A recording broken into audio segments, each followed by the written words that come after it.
پاک مہربان اپنے سارے صحابہ کے سامنے میرے مصطفیٰ نے خطبہ ارشاد فرمایا جیڑی آواز اللہ پاک مہربان نبی دی پہلے صف والے صحابے نو سنتی سی ان کی آواز اس طرح اتنی ہی آواز آخری صحابہ تک آتی سی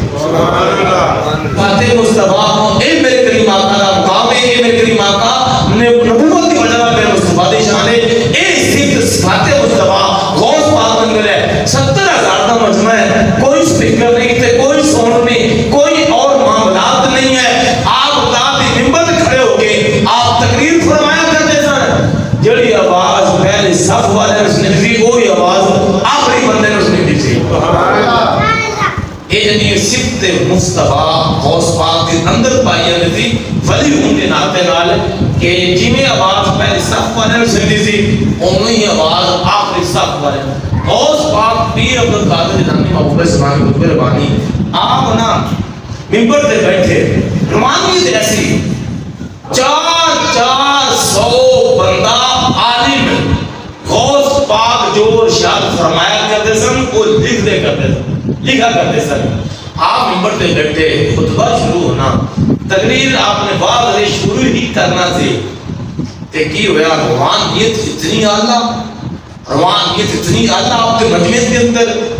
70 جنازے اٹھ جانے، اتنی روحانیت آپ نے۔ آپ منبر تو نیچے اترے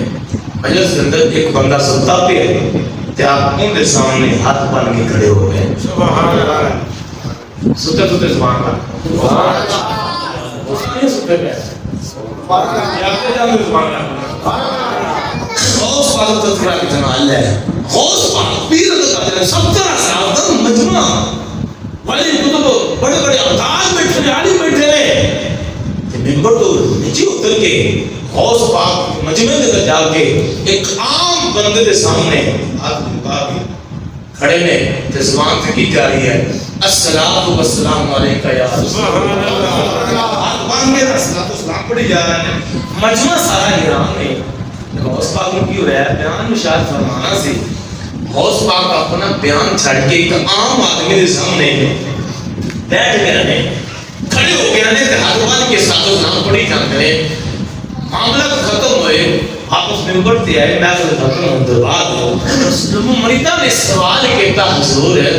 ایک عام بندے کے سامنے جا کے تسی ہاتھ باندھ کے کھڑے ہو کے الصلاۃ والسلام پڑھے تھے، ان کے اندر راز کیے منبر چھڑ کے اپنا بیان دے بات تقریر چھڑ کے اس بندے سامنے ہاتھ باندھ کے کیوں کھڑے ہوئے؟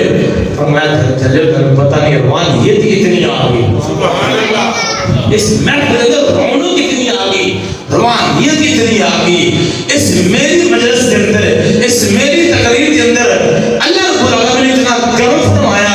او بندہ میرے سامنے بیٹھا سی، ایسی ہوگی تے تجلی پئی، ایسا میرے رب دا کرم ہویا، او دی لاگی اپ دنیا تو تعلق ہونا ختم ہویا، اپ لگی تھی قسمت جاگ پئی، آمنا دے لات شریف لے حضور پاک تشریف لے آئے، تلاج پاک میرے بعد نبی نے کرم فرمایا میری محفل تشریف لے نا، حضور پاک کو امتداد کر رہا ہے سر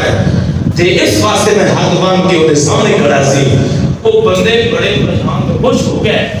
بال کے بندے جا کے اس بندے نے ملاقات کر رہے ہیں، مسافر کر رہے ہیں اور انہیں ہاتھ چوم رہے ہیں اور انہیں مبارک دے رہے ہیں، یا تینوں مبارک ہوئے، تینوں خواب دندر مصطفیٰ کا دیدار ہو جائے،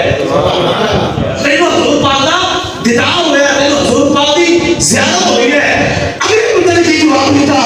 اس مریض نے غوث پاک نے اس کی جواب دیتا، انہیں کہ جناب میں نے مبارک نہ دیو، فرمایا کیوں؟ فرمایا میں خواب دیکھر میرے مبارک کی نمیر دیا سی، مبارک غوث پاک ہو دیو، جو سامنے اکھر جاتے مصطفیٰ کو دیکھ رہے، سبحان اللہ، فرمایا مبارک میں نے غوث پاک کو مبارک دیو، میں تو خواب دی حالت اندر حضور پاک اپنی دعا ہمیں پڑا چہرہ کانپ رہا سی نا کہ غوث پاک کا جانتے ہیں مصطفیٰ کا چہرہ دیکھ رہے سن، یار نبی سامنے جانے جو آرے جس دن در آپ در سال پاک کے اس واسطے بڑی گہرائی سے کیا جاتا ہے، اللہ تعالیٰ عمل کرنے دیتے عطا فرمائے، وما علینا الا البلاغ۔